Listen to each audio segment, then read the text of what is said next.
Eric, is anybody who didn't feature last night coming back for this weekend? And Bruno and Varane okay after being doubtful for the game? They fought to be part, and they came well out the game. So yeah, I think they will be available for Sunday as well. And for the rest, I don't think players will return for Sunday. So we do it with the squad from yesterday. Casemiro's goal and his sort of passionate celebrations showed his winning mentality despite the fact that he's won everything in the game. Is that mentality going to be important for Sunday? How important is he?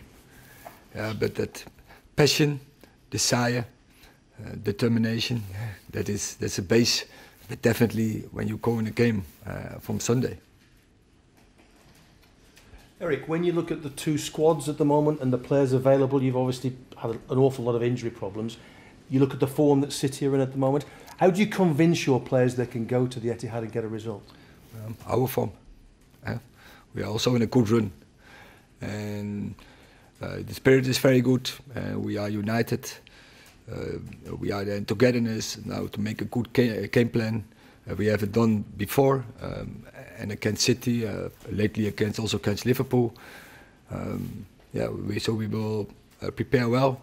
Players are ready for it.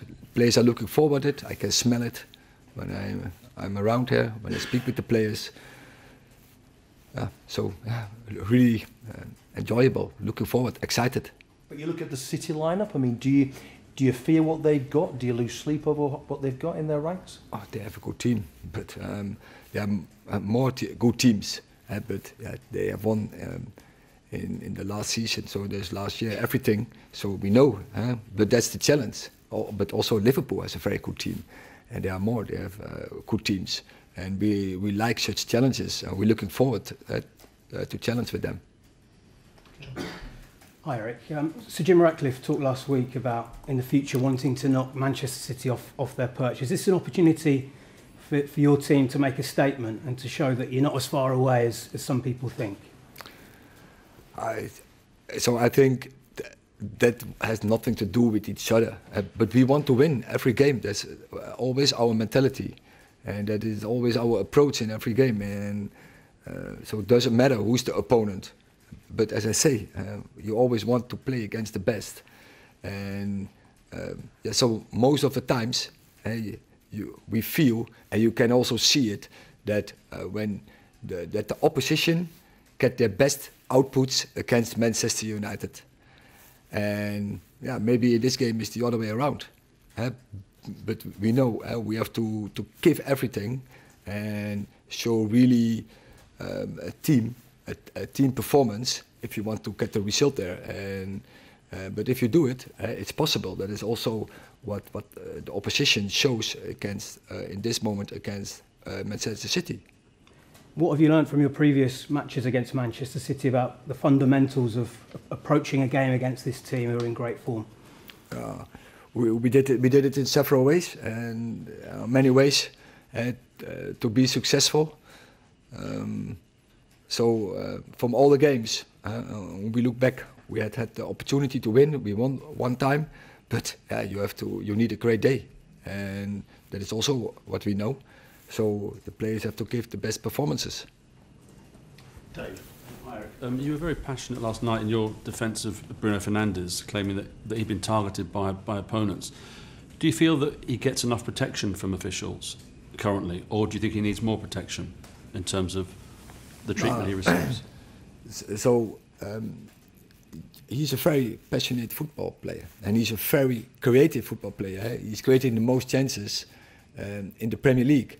And you see opponents are targeting him, and especially after Saturday, and when he had the knock, and they see it, and then I feel the refereeing should protect him, and they had the chance already in the start of the game because it was so obvious that they were looking for it. But do you think he's developed unwittingly maybe a reputation, unfair or not, for going down too easily, and sometimes referees can be influenced by that and not give fouls when he has been fouled, for example? That is your impression. No, I'm asking you what you think. No, it's your impression. And I thought it was definitely on Saturday, it was a foul. and it was really misjudged from media, from social media, to blame him for that. And that was my point yesterday. And then opponents they targeting him, and that's not right. I think then the referee should protect him because they were false on him, and even after the ball was kicked away. Did it not, in that regard, Eric, did it not help that Fulham sent out that video on their own TikTok site saying, you know, it was obviously a derogatory comment about Fernandes on there? Have you seen? Please speak a little bit louder. I don't hear you. Sorry, Fulham sent a clip of that video from the game, from the Fulham game, that incident where he got injured, and obviously appeared to be mocking him over potentially diving. They felt he'd dived. Has that helped to fuel the situation? Has it drawn more attention to it? So I didn't know this, but if they did it, I would say it's not right. And it's absolutely not right that a club makes such statement because it's totally out of order and they were wrong. So they should apologize for this. Yeah. Just in terms of his kind of determination and professionalism, how does he rank in terms of the players that you've worked with during your time in football? Oh, highly, very highly. He's first of all, his football skills. By so creative, and in that final third, creating chances. Absolutely key player, can score a goal. But then also his outputs, his contribution in defending jobs, and they're reading the situation, reading the press, but also be the example by running in the right moments and pointing players around him. So yeah, he's absolutely a leadership by example. We'll take one more in this section, Mickey. Eric, if you look at the Premier League and where you sit in the Premier League this season, is this a defining weekend to know where exactly you're going to be come the end of the season? No, because there are many more games to play, and we are in the FA Cup and in a great game. After City, there are coming many more games, and yeah, we know we have to catch up. But yeah, also after that, there's coming up more games to catch up and to get in the right position. A lot of people, a lot of managers, but there's a lot of pundits as well, making a lot of comments about the importance of body language at the moment, good, bad or indifferent. Is that something that you swear by, you think is important when you see in your players, or do you not bothered by it, and what's your reasons for it either way? Yeah, well, of course it's that important. It gives an expression, and we talk about this issue with the players, so with the team, but also players individual. What is the impact on the crowd, but also on the opponents? What is because football is a psychological game, win or lose, and so you have to take everything for taking your advantage. And yeah, so when your body language and that expression can be positive, and you use it positive, you lift your own team. Have you seen any indications recently, because a lot of people have highlighted it, and former internationals, when it's been the other way, have you seen anything in body language in your players that's concerned you in recent weeks, when it's not been going for you? So what you see is that a character of a player, and that often you see expresses in his body language, and that is not a thing you can change in a short time.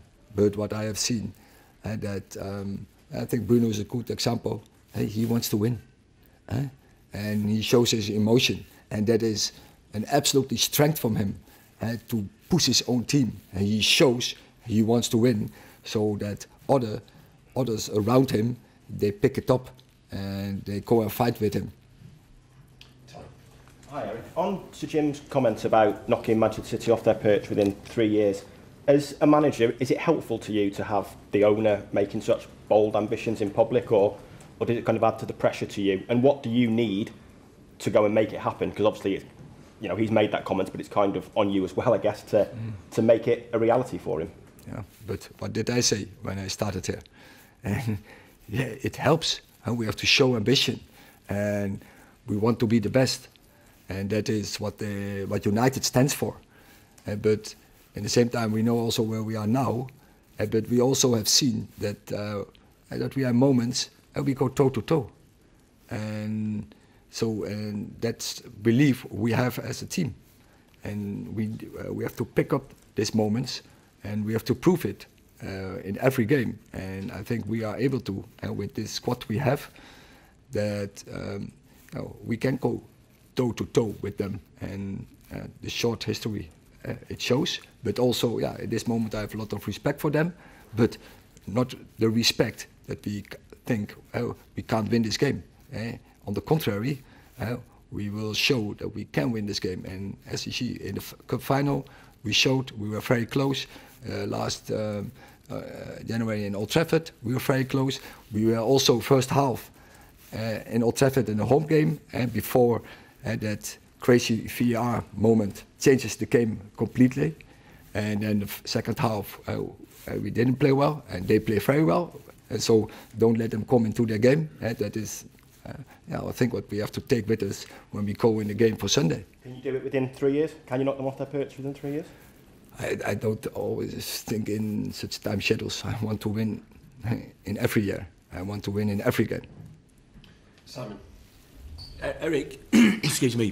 Before the last derby at Old Trafford, Pep Guardiola said that Manchester United aren't Manchester City's biggest rivals, that Liverpool have become Manchester City's biggest rivals. Is that unacceptable for a club like this? And did you believe him when he said that?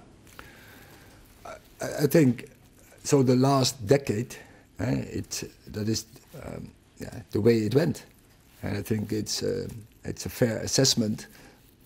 But we can't accept this as a club, and we have to bounce back. And as James says, we have to show ambition, and we want to be the number one. And I think that's a good ambition. And now get the strategies and get the strong bound and to get this done. A lot of United fans aren't looking forward to this game because of what happened at the Etihad last season. Can you promise them a different Manchester United this time? I never understand such questions, because there was last season and nothing to do with this season, the next game. So you can also say, I look back to the home game in Old Trafford, we won. So it doesn't make sense to talk about this. Pep Guardiola has talked about City's success and how other teams admire it and maybe try and copy their way. Do you see some of that at United in particular? Do you see that trying to copy their way of success? Omar is here already from City. Do you think that that's fair, that people will try and copy how they do it? I think you can always learn from opponents who are successful, and you have to do it if you want to go into high levels. But at the same time, we have to do it in a United way. This is a different club with a different environment, with a different DNA, but that you pick up things what can be successful and you integrate it in your own model. Yeah, very good. Will. Hi, Eric. Obviously, Andre Onana's had quite a long Please time. louder. Andre Onana's had quite a long time to settle in at United now. He's got the African Cup of Nations out of the way. Do you think he is fully focused on United now and can move forward and be more, bring the stability that you need in goal? I think he's doing very well. If I assess his season so far, I think he's adapted to the Premier League, and I think he has very good performances in the Premier League. And what you see, he's progressing, and I think he's doing very well lately. Very good performances. So he has to see this as a base and step up from here. And I think everyone's seeing now how he's a very good goalkeeper, but he needs a challenge, and from these challenges he progressed, and that is what I see in this moment when I see him keeping across the season.